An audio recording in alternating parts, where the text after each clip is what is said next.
Hello and welcome to the Doctor Who Christmas Special panel here at ConTinual. I'm your host, Gail Z Martin, and tonight we're going to talk about those wonderful Doctor Who Christmas specials through the years that are just kind of part of the holiday season. But first, I'm going to let my wonderful panelists introduce themselves. Angela, why don't we get started with you? Hi, everybody. My name is Angela Pritchett. I am an author, makeup artist, writer, actress, do a lot of different stuff. I am the author of Shut Up and Eat, the unofficial Doctor Who Series 8 and Series 9 cookbook that you can find on Amazon if you guys like to cook and like Doctor Who themed stuff, which if you're watching this, I think you do. And yeah, you can also find me at these places too. Awesome. Maya? Hi, I'm Maya Preisler. I'm an author, an artist, and content creator, a huge Whovian. I have made several TARDISes that you may or may not have seen if you've been around the art shows of the East Coast Convention Circuit. And Darin. Hi, I'm Darin, and I'm really enjoying my invisible cup. I was going to say, depending on how you move that, your cup phases in and out. It's kind of a TARDIS cup. Yes, there you go. It's Sonic. It is. Hey, I'm Darin. I practice medicine by day and I write books at night, and I like to watch Doctor Who. Let's go. There we go. So if you had to explain the whole Christmas special concept to someone who had never seen Doctor Who before, how would you do that? Maya? I would start by saying that Doctor Who is a variety show, and then it changes from week to week. And that one of the best parts about that is that every year there's sort of a love letter from the show hosts to the fans, and that's our holiday present from them. Nicely put. Darin? I would say, at least in New Who, it was one of the funniest running gags of the show. The whole thing, after you got to the fourth one, and they're like, well, where is everybody? I'm like, well, nobody stays in London at Christmas. Every Christmas, something horrible happens. Don't you remember whenever the Christmas trees tried to kill everybody, or this, that, or the other? And when they did that, that was there. I don't think there's anything I like better than meta. Everything I write is a little bit meta, and the things I enjoy watching, like Community and Doctor Who, it's all extremely meta. But when they like take the meta to the next step like that, that really entertains me. Angela? It's a Christmas tradition. That's the best way for me to like explain the Doctor Who Christmas special. It's like Maya said, it's a variety show. It's almost like a sitcom. They would always have that Christmas special every year to like, you know, show the holiday, and Doctor Who's just happens to have like aliens and Christmas trees that'll kill you type things going on in them as well. So the Christmas specials are some of my favorite ones. So I'm excited for this panel.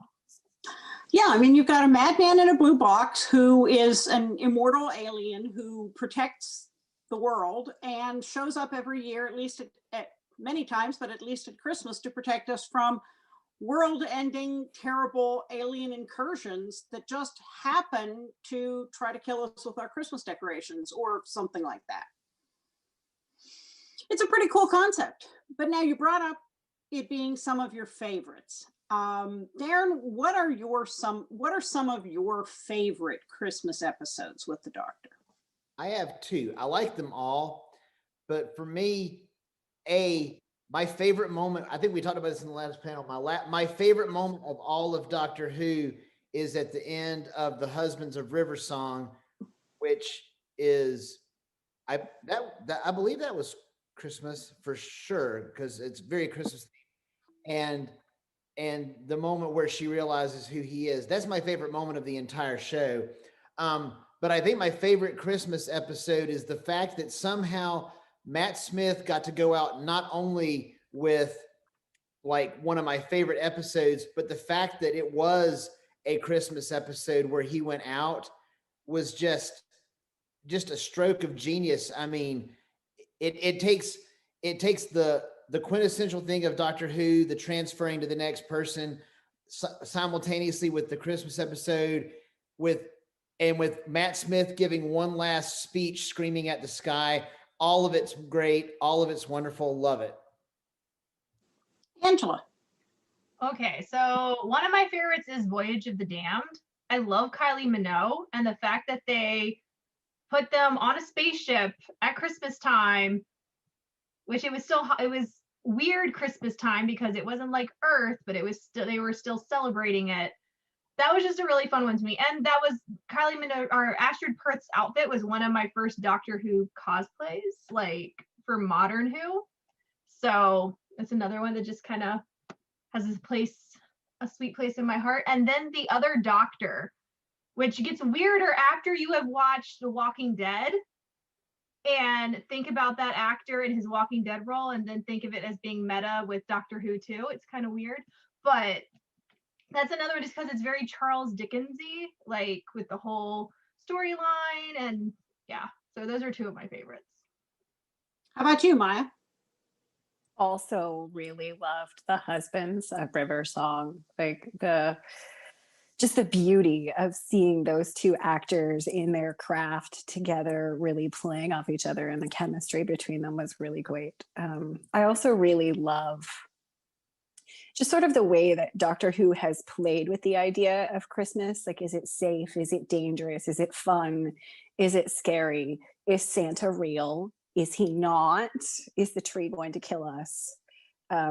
That touches on some of the diversity of Christmas myths throughout the globe. Like, I can never pronounce it, but the creepy skeletal horse that shows up in Welsh mythology that comes to your door and sings to you.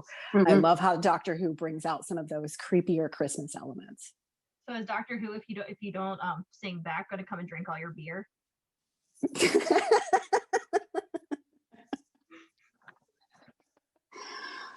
So I have one more. yeah, I can't believe that after I just put out a book based on A Christmas Carol last week that I didn't mention, well, the episode A Christmas Carol.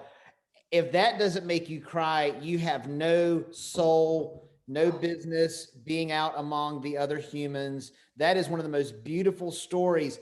And I mean, it's a story about people in suspended animation and flying sharks that go after buzzing things. And it's just all this random stuff. And it's such a beautiful story, even with all those completely random elements that in any other milieu just would completely seem nonsensical. It's beautiful. so what is it about the Christmas specials that make them so special? I mean, yes, it's they're done at Christmas. Angela mentioned sort of a love letter to the fans, but how are they different from any other Doctor Who episode? Darin?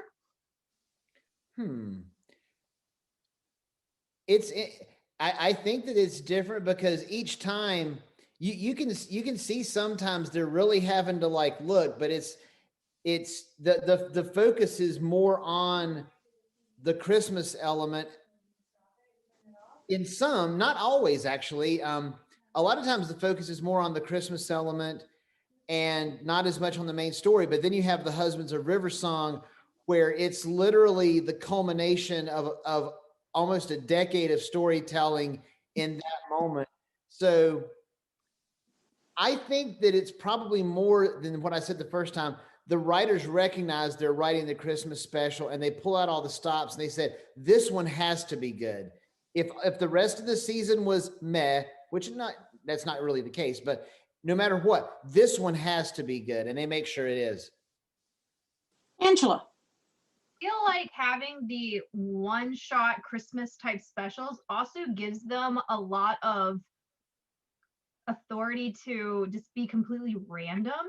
Because I mean, like, where else are we going to see episodes with Santa Claus and face huggers?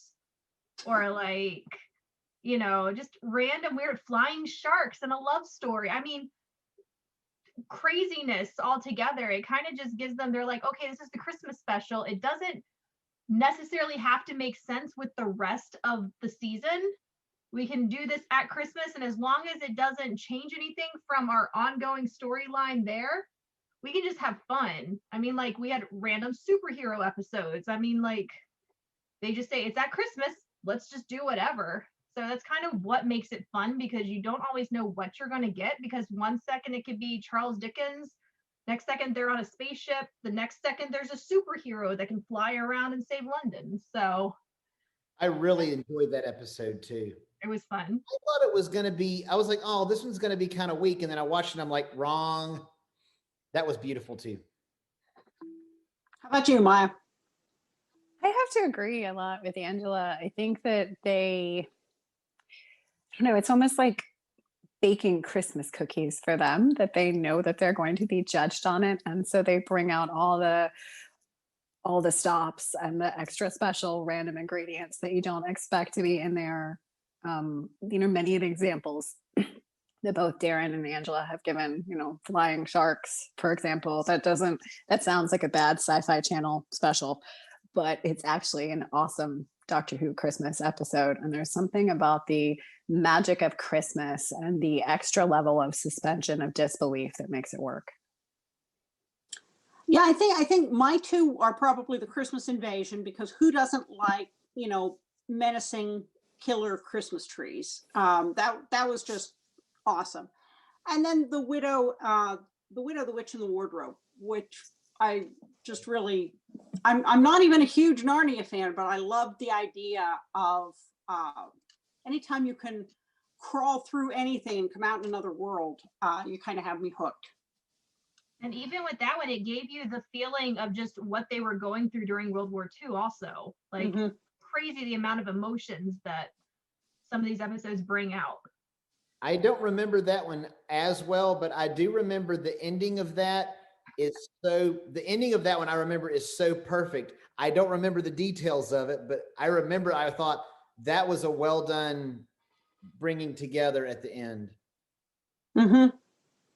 So now that we've gone through your favorites, and I mean, if picking the Christmas special you like the least still means that it's a Doctor Who Christmas special, and so you still like it, it just means that, if you had to rank them, it would be at the bottom.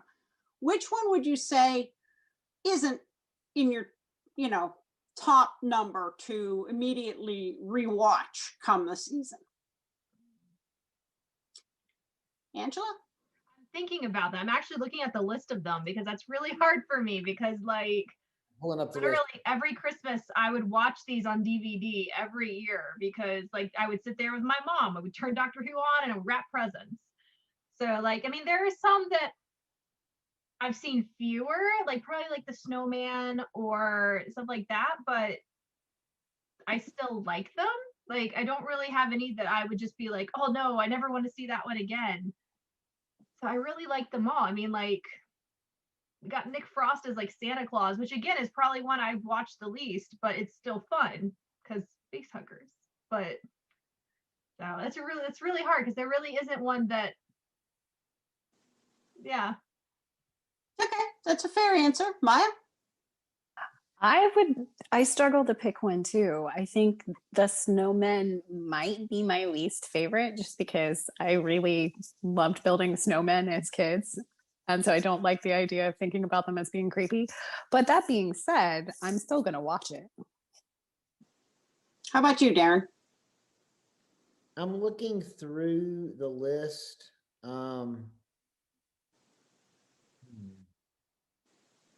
I would have to say probably Last Christmas. No. That's the one with Santa Claus. Yeah, Last Christmas. It was good. And it was another one, whenever I said they're going to have Santa Claus on it, it was kind of the same as Dr. Mysterio. I was kind of like, this is going to be weird. They're going too far afield. And then I ended up really liking it. But if I had to pick one not to watch in order, that one would probably be towards the bottom, but it's still a great episode. Okay. How about the role of the companions in the Christmas episodes? Because, we have Donna Noble showing up in The Runaway Bride, which is a Christmas special, who's, one of the most fantastic companions, at least according to some fans. And yet the Christmas specials do tend to focus more, in many cases, not all, on the Doctor. which companions have stood out to you on the Christmas specials, and why? And River Song, we'll just take that out because that whole episode was about her. As should all of them be. Okay, Darin, you can start off. I would listen to Alex Kingston read the phone book. She can start at A. I'll hang in there through at least K or L. Let's see. Companions. I actually think, I'm trying to remember why, but Matt Smith, he's alone for A Christmas Carol, isn't he? He's there. He has no companion. Am I remembering right? Because he's there. I don't remember. Am I having a brain? Amy and Rory are on their honeymoon in that one. Yeah. They have vamoosed. I may change my thing. That one may be my favorite now that I have had a chance to process, because I love the Doctor alone basically being the three spirits and doing that and not having a companion. But then the young man who becomes Scrooge sort of becomes his companion. And I just thought that one worked so well and was so brilliant. So I'm going to answer your companion question with the one that doesn't have a companion. So take that.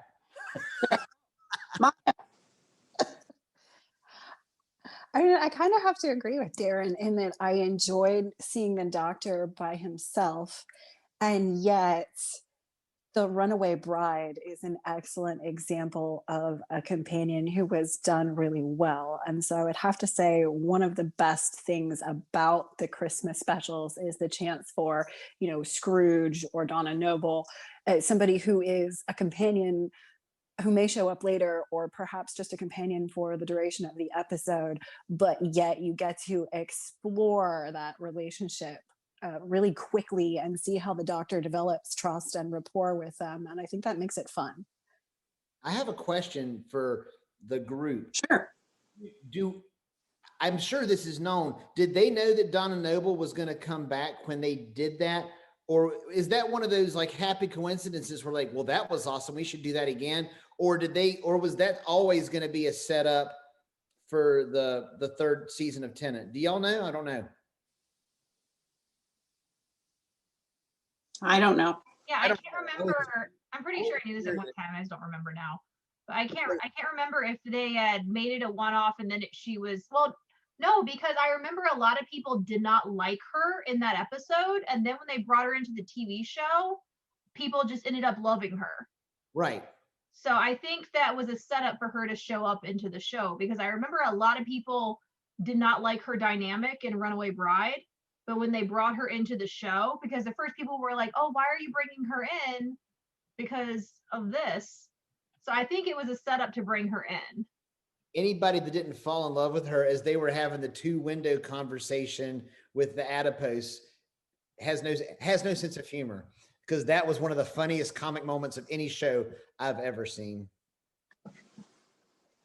And Angela, did you have a chance to say about companions? I didn't, but I kind of agree with Maya on the fact that the Christmas specials, whether they're with the Doctor's normal companions, they always end up setting up, because like the other Doctor, or even like Voyage of the Damned, they set up, he starts off without a companion and he ends up bringing in someone else, where it's Ashton Perth or the other gentleman who thought he was the Doctor.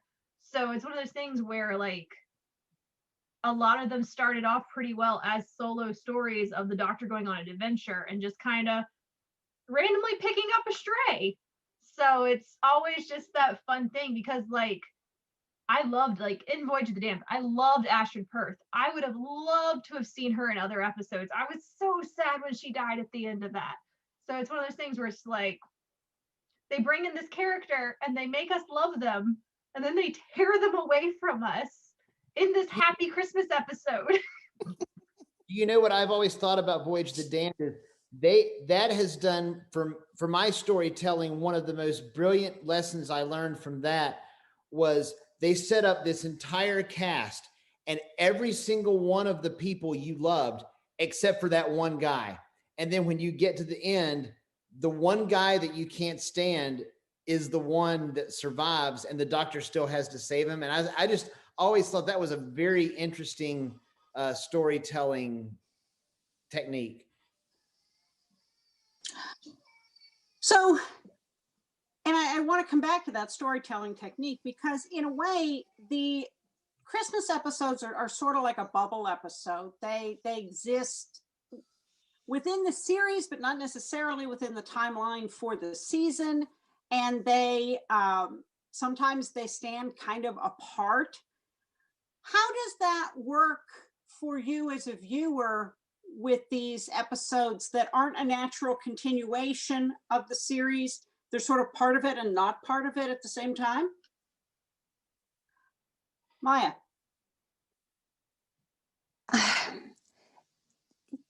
I think it works for me in terms of Doctor Who being so wibbly wobbly, like given the River Song storyline, for example, or the random comments that Captain Jack makes where he seems to be at multiple places in the storyline. I think they've interspersed so much of that random, this might be important, it might not be important later, you don't really know, that my brain is able to handle it because I'm constantly looking at everything and wondering, will this be important later? And that's actually one of the things that I appreciate about Doctor Who, is that question of, will this matter later? Darin, how about you? Can you tell me the question again? I want to make sure. Sure. It was that the Christmas episodes kind of seem to be in some ways a bubble that exists sort of separately from the season, and yet sometimes there are connections and sometimes there aren't. How does that as a storytelling element kind of work for you? I think when you're trying to look the episodes up online to watch them in order, or teach somebody how to watch Doctor Who, it makes it a little bit difficult. You have to go, okay, watch all the Eccleston ones, and then watch the Christmas Invasion, then watch the first Tennant season, and then watch, so that makes it, I think it makes it a little confusing when you're trying to go back and watch. But I think each time they knocked it out of the park, finding a way to make it fit/not fit just right. I can't think of one where it didn't work. So that's what Okay. Angela? I kind of look at it like, this might be really weird meta looking at it. I kind of look at it like it's the doctor telling us a Christmas story. So we're kind of hearing it after the fact. So because it is so different that we don't necessarily know if it goes on in the universe of that season, or if it's just this fantastical story that, we see happening. Because with the exception of where Matt Smith like regenerates and stuff, for the most part, they don't always tie in, or the Husbands of River Song and stuff like that, where they actually brought them into the season. When they were normally just standalone episodes, we don't necessarily see where they fit in, or, stuff like that. So it kind of just gives me that whole sense of, it's Matt Smith sitting around a fire telling his companions Christmas stories type thing. Or the doctor, not Matt Smith. Okay. It's okay, Matt Smith. Yeah. Maya? I need more tea. He's my fave. Are we still on the same question? Yeah. Okay. I already answered this one. Okay. There we go. So what about the villains? We've had killer Christmas trees, we've had Cybermen, we've had all kinds of things. What are some of your favorite Christmas villains? And Angela? Okay, so the giant mecha that we got. Let me see if I can find out which one that one was in. That was the giant Cyberman. No, I'm trying to see. Maybe. The one where she's all wired in and she's controlling that's a Christmas special, right? I think so. That's what I'm thinking it was. It's the next Doctor, isn't it? Yeah, that's what okay, yeah, it is. Okay, because I was like, That's the one that with David Morrissey that I keep talking about, and that's the Cyber King.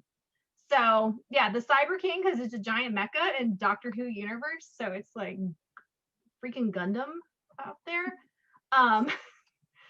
Face huggers, because I saw that, and the first thing I was like, well, first we get Nick Frost as Santa Claus, and so that's pretty awesome, because like the second they were talking about Santa Claus being there, I was like, and then like Nick Frost as Santa Claus, I was like, okay, let's bring in more British comedians to have some fun with Doctor Who. But yeah, so the Cyber King face huggers from the, I know they weren't face huggers, but they were. So it's the, but the angels from the Christmas tree episode, because let me tell you, if a lot of kids were watching that show when that episode happened, like, because I taught middle school for years, and later on, a lot of my students started watching Doctor Who, but when that aired, they weren't.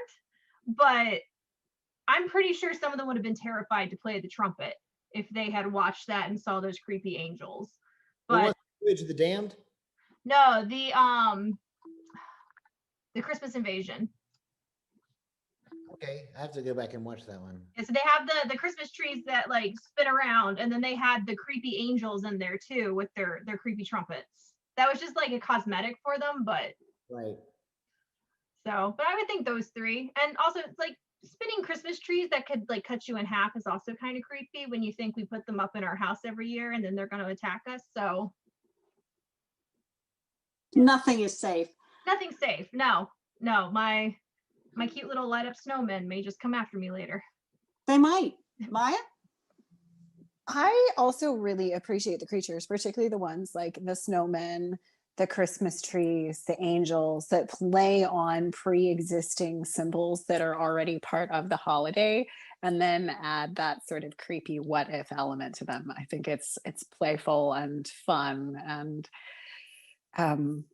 one of the things that Doctor Who does best, I think, is take something and make it just creepy enough that you don't want to try it. Yeah. I mean, we will never look at angel sculptures or statues again the same way. I need to know when we're going to get an episode where those giant blow up lawn ornaments turn into death, like killing. The Doctor's going to have to get one of those ones that's outside that does like this to fight them. I can see that. Because that's the Matt Smith dance anyway. Some of your favorite. I was going to say, I liked the angels from Voyage of the Damned, those gold angel things that pull their halos off and get you. I thought that was good. The Santa Clauses, that was the Santa Clauses that had the big tubas. Am I remembering right from back in the Christmas Invasion? And I think there's a scene where like Jackie and Rose come around the corner and they like see a bunch of Santa Clauses, and where most people would go, "Aw," they go, "Ah," because they know what's about to happen. So stuff like the same thing that everybody said, you know, turning it on its ear and taking something that we're supposed to love and making it scary. So love it. So now, obviously, Doctor Who is it's a British institution at this point after some years, but it's a quintessentially British show. And the UK doesn't celebrate Christmas exactly the way, you know, we do here in the States. Are there some things that jump out to you as being very specifically British about the Christmas shows, and what would those be? Yeah, Darin. I don't remember what they're called. Are they called poppers? Crackers. What is it? Crackers. Crackers. That was one thing that I don't think before I started watching Doctor Who, I don't even think I knew that was a thing. And I think they're neat, and I kind of want to do that once. I kind of want to like get some crackers, and is it you and somebody else pull it apart almost like a wishbone? Is that, I don't really even understand what they are. I just, every Christmas episode, they have them at the Christmas table, and when they're done eating, they play with, they do the thing.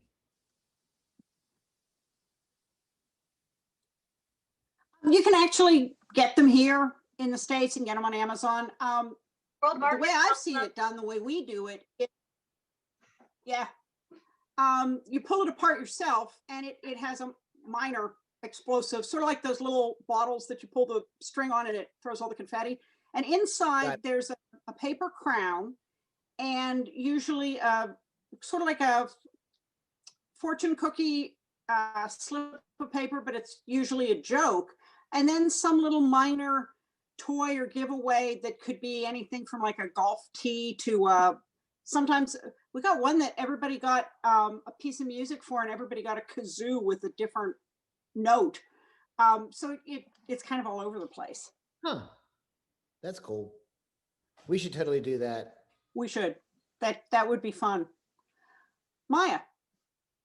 Some of the food items, I don't even necessarily know what they are, but I've seen them eating them at some of the holiday episodes, and I'm going, well, what is that? Like I recognize it as something that is apparently a traditional holiday item, but I've never seen it and I've never eaten it, and I don't even know what to call it. Well, I mean, you know, everybody in the States probably had to look up Jammy Dodgers. Yeah. So, Angela. The one thing, like, I knew they did it. I have a lot of family from England. So the one thing I knew they did that's just always weird to me because we're not used to seeing it are the little crowns on Christmas.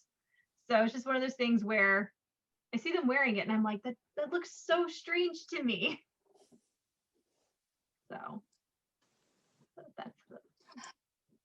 What would you love to see the Doctor do for a Christmas special that hasn't been done yet? I would love to see Krampus. Ooh, That would be very. Krampus would be good. Maya? I would like to see some sort of historical, you know, like with Christmas Carol, we had sort of Dickens England, but I would like to see other historical celebrations. Since Doctor Who is ostensibly a children's history show, let's travel to a different time and a different culture and look at how they celebrated Christmas. I think that would be interesting. Well, they had that whole stretch back there with the Roundheads where they weren't allowed to celebrate Christmas. So that was kind of a blackout period where you couldn't really do that. But otherwise, yeah, merry old England. How about you, Darin? They'll never do this, but tell me it wouldn't be interesting if the TARDIS was the Christmas star that led the wise men to Jesus. Ooh. They would never, ever do that. The one I've watched Doctor Who for a while now, and I was like, they never go back and like, there's about a 33-year period that they're not going to touch. It's from 1 to 33 AD that they're just going to like, we're not doing that because that's controversy lies there. But the TARDIS as the Christmas star, I think would be fascinating. Yeah. Well, I could also, to add to that too, it would be really cool if because they probably won't touch this either, if they did like a pagan Yule type thing too. That would, I want to see Krampus.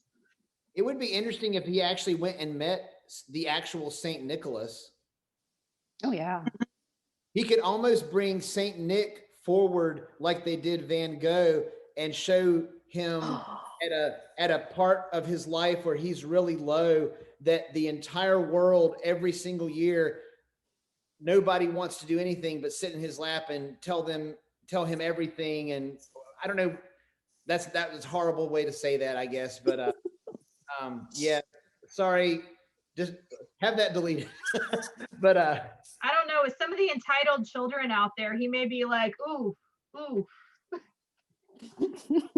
yeah. Well, just that you know, for the month of December, probably the most beloved figure, and that he cheers everybody up. Yeah. Hey, just bring him forward and let him watch Rudolph the Red-Nosed Reindeer. That's you, guys. No, Santa's kind of a jerk in Rudolph. Yeah, you haven't watched the end, I guess. Yeah. Even Santa gets a makeover in the end. Yeah, I think one of the things, Angela, to go back to your idea, is that, you know, in a lot of Christmas traditions, Santa, this whole thing about giving a piece of coal to the bad kids, they're getting off easy in some of these traditions. You know, sometimes Santa's got a helper who comes along and stuffs I said Krampus, bring him into in a bag if they weren't good and carries them off. Put him in Yeah. there. Put him in But he's not the only the one. basket. Yeah. Yeah. You got coal in your stocking? My kid is in the stocking. My kid got in a basket and whipped. What you talking about? No, I'd love to see him, you know, protecting the children of London from, you know, getting carried off. That would be fun. I can see the Doctor being Santa Claus to a alien monster Krampus. That would be something to watch. Teaching like it. Krampus the meaning of Christmas. What's that? Teaching Krampus the meaning of Christmas, and that, you know, maybe there's one day out of the year you don't have to eat people. And to my notion, as long as he's still healthy enough to do it, I think the current Doctor has to go get Tom Baker with his white hair to be Santa Claus to fight Krampus. That's what I want to see. BBC, make it happen. Tom Baker is Santa Claus. There you go. Now, we've mostly talked about the reboot Who, but does anybody have anything to add from some of the classic Doctor Who Christmases? They weren't as regular an occurrence, but there are some that do exist. I have no knowledge base of this, so you'll have to ask everybody else. I don't know that I've ever seen a Christmas special from the classic episodes either. Yeah, I'm trying to think of what else I remember seeing from classic ones. I'm looking to see if I actually find a list. Yeah, there are some certainly with Alex, who seem to make the biggest appearance in the Christmas specials. Just curious to see how the tone or the handling of it might have changed, because there are so many things that are the same but substantially different from the classic episodes to the reboots. Mhm. Any of the locations that the Doctor has traveled to over the period of time that you'd, and these can be physical locations, or, as we've already kind of talked about a little bit, places in time that you'd love to see the Doctor go back and do a Christmas show there, revisit?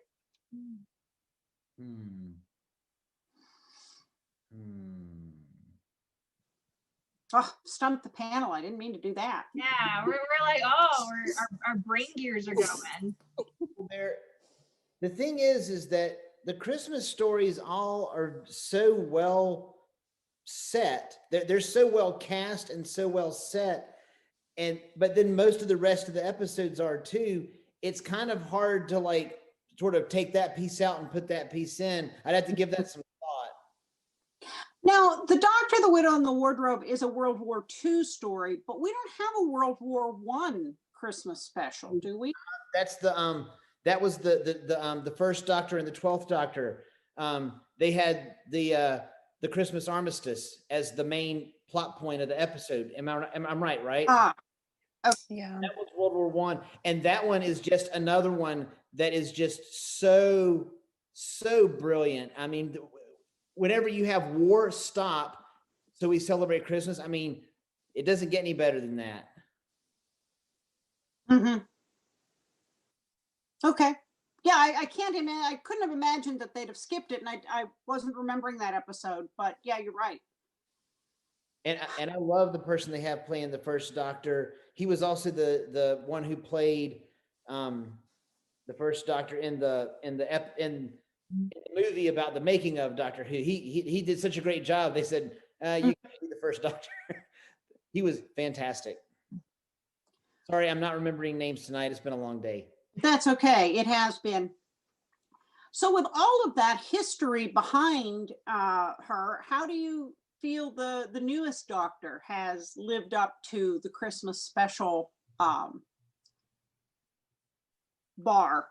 The bar set pretty high. Well, I mean, technically, we do you haven't think, Darin? gotten a Christmas special with her. We've got New Year's specials. Ah, okay. Her first Dalek episode was a New Year one, right? Mhm. And Yeah, then they- the holiday special for this year, we haven't seen yet. So, well, we got, so far there are two of them. There was the first episode with her resolution, and then there was Spyfall, which are the two that they have done for her, but they both came out January 1st. So Do we know if one was filmed for this year? Because so much has been postponed with, the current right now unpleasantness. it's called Revolution of the Daleks, and it says TBA. Okay. So I liked both of hers with the New Year's. I think they almost wanted to take a little bit of a break because I think they were like the idea bag is a little empty and let's give it some time to come up with something. So giving her a couple New Year's episodes to do, and that does sort of set her apart in yet another way as being different from what came before. Any thoughts on that, Maya?